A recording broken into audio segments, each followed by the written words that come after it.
Hello friends, வணக்கம். Welcome to Sargunas சமையல். அனைவருக்கும் இனிய பொங்கல் நல்வாழ்த்துக்கள். இன்றைக்கி பொங்கல் ஸ்பெஷலாக சர்க்கரை பொங்கல் தாங்க செய்ய போகிறோம். சரியான அளவில் அரிசி, பருப்பு, வெல்லம் சேர்த்து அதோட சரியான அளவில் தண்ணி சேர்த்து செய்யும்போது ரொம்ப நேரம் ஆனாலும் இறுகி போகாமல் தலைன்னு அப்படியே இருக்குங்க. சுவையும் ரொம்ப அருமையாக இருக்கும். இப்போ சர்க்கரை பொங்கல் எப்படி செய்யுதுன்னு பார்க்கலாமா? இதை பண்ணுறதுக்கு அடுப்பை பற்ற வச்சுட்டு இந்த மாதிரி ஒரு பேன் வச்சுக்கோங்க. அதில் அரை கப் அளவுக்கு பாசி பருப்பு எடுத்துக்கலாம். அடுப்பை மீடியம் ஃப்ளேமில் வச்சுட்டு நல்லா வாசனை வர வரையும் வறுத்துக்கலாம்.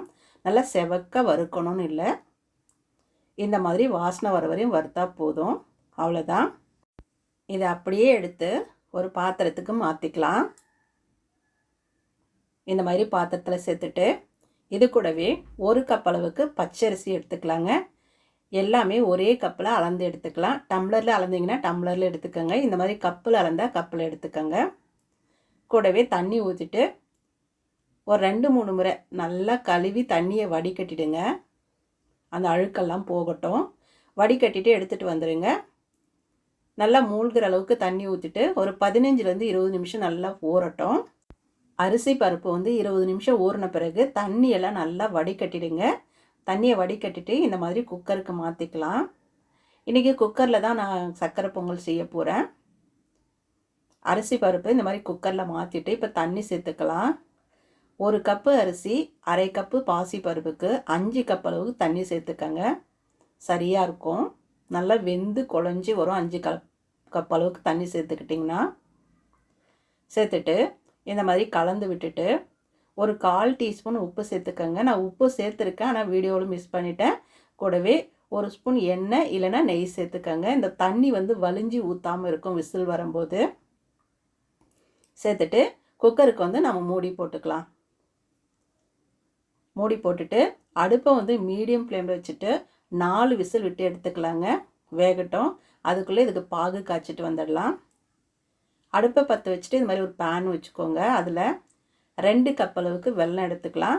நான் கட்டி வெல்லத்தை இது மாதிரி நுணுக்கிட்டு சேர்த்துருக்கிறேன். சேர்த்துட்டு இதுலேயே 1 கப் அளவுக்கு தண்ணி சேர்த்துக்கங்க. சேர்த்துட்டு இந்த கட்டியெல்லாம் நல்லா கரைஞ்சிட்டு நல்லா கொதி வரட்டும். நல்லா கொதிக்கணும். அந்த அளவுக்கு நம்ம இந்த பாகை காய்ச்சி எடுத்துக்கலாம். பாருங்கள், இந்த கட்டியெல்லாம் நல்லா கரைஞ்சிட்டு நல்லா கொதி வந்துருச்சு பாருங்கள். இப்போ அடுப்பு அணைச்சிடுங்க. அடுப்பு அணைச்சிட்டு அப்படியே எடுத்து நம்ம பொங்கலில் வடிகட்டிட்டு சேர்த்துக்கலாம். இப்போ பாருங்கள், அரிசி பருப்பு பார்த்திங்கன்னா நல்லா வெந்து வந்திருக்குது பாருங்கள். நாம் ஊற்றின தண்ணி சரியான அளவாக இருந்திருக்கு. இப்போ இந்த அரிசி பருப்பு நல்லா வெந்ததை ஒன்றும் பாதியமாக மசிச்சு விட்டுக்கலாம். ரொம்ப கொலைய மசிச்சு விடாமல் ஒன்றும் பாதியமாக மசிச்சு விட்டால் பொங்கல் ரொம்ப நல்லாயிருக்கும். பாருங்கள், இந்த மாதிரி கரண்டி வச்சியே இந்த மாதிரி பின்பக்கம் திருப்பி நல்லா மசிச்சு விட்டுக்கோங்க. அவ்வளோதான். இப்போ பாகு நம்ம வடிகட்டி சேர்த்துக்கலாங்க. வெல்லத்தில் மண்ணும் தூசி இருக்கும். அதனால் வெல்லத்தை நல்லா பாகு காய்ச்சிட்டு இந்த மாதிரி வடிகட்டிட்டு சேர்த்துக்கங்க. இப்போ பாகு எல்லாத்தையும் நம்ம வடிகட்டிட்டு சேர்த்தாச்சு. அடுப்பை மீடியம் ஃப்ளேமில் வச்சுட்டு இந்த பொங்கலோட இந்த பாகு நல்லா உறிஞ்சிட்டு கொஞ்சம் கெட்டியாகிட்டு வர வரையும் அடுப்பை மீடியம் ஃப்ளேமில் வச்சுட்டு நல்லா கலந்து விட்டுக்கோங்க. இந்த கட்டிகள்லாம் அப்படியே கலந்து விட்டு நல்லா இந்த மாதிரி கலந்துக்கங்க. பாருங்கள், ஓரளவுக்கு திக்காயிட்டு வந்துருச்சு. இன்னும் ஒரு 2 நிமிஷம் கொதிக்கட்டும். நல்லா வேக வச்சுக்கலாம். பாருங்கள், பொங்கல் ரெடி ஆயிடுச்சு. இந்த அளவுக்கு இருந்தால் போதும்.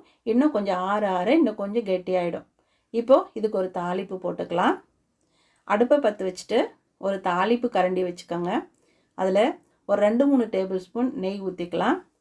இனிப்பு பொங்கலுக்கு எப்போவுமே கொஞ்சம் நெய் தாராளமாக சேர்த்து செய்யும்போது மனமும் டேஸ்ட்டும் ரொம்பவே நல்லா இருக்குங்க. நெய் நல்லா சூடாயிடுச்சு. ஒரு 10 முந்திரியை நான் ஒடிச்சு வச்சுருக்கேன். அதை சேர்த்துக்கலாம். கொஞ்சம் நல்லா வறுபடட்டும். இது கூடவே நீங்கள் தேங்காயை சின்ன சின்னதாக கட் பண்ணி கூட சேர்த்துக்கலாம். பொங்கல் சாப்பிடும்போது அந்த தேங்காய் அங்கங்கே வாயில் கடுவிப்படும் போது டேஸ்ட் ரொம்ப நல்லாயிருக்கும்.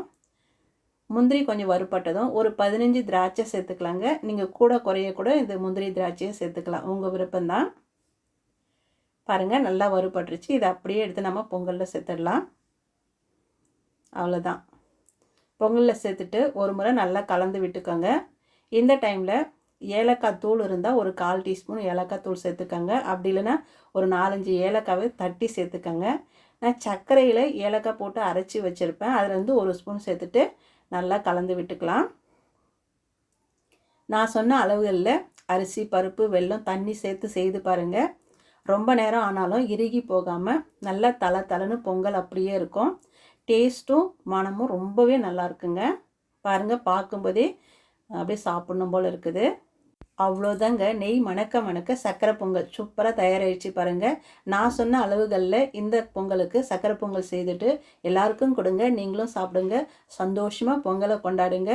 மறுபடியும் அனைவருக்கும் இனிய பொங்கல் நல்வாழ்த்துக்கள். இந்த வீடியோ பிடிச்சதுன்னா சர்க்குணா சமையலுக்கு சப்ஸ்கிரைப் பண்ணுங்கள், லைக் பண்ணுங்கள், கமெண்ட் பண்ணுங்கள்.